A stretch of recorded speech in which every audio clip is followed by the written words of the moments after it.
Good day. We're at Kartal Lake in the Ukrainian Danube Delta, where Rewilding Europe, using the funds of the Endangered Landscape Program, is carrying on restoration works. You see the channel right behind me. This was a natural channel connecting the Kartal Lake and the Gugulu Lake in this side. So 50 years ago, the channel was cut off by the road and a dike I'm standing on.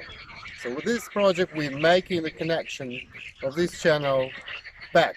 We're making a hole essentially in this dike with the pipes that will reconnect the free flow of water between the Kartal and the Gugulu Lake. And this will be a very important step in restoring the natural flow and regime and dynamics of Kartal Lake, which is a very important Ramsar site in the Ukrainian Danube Delta.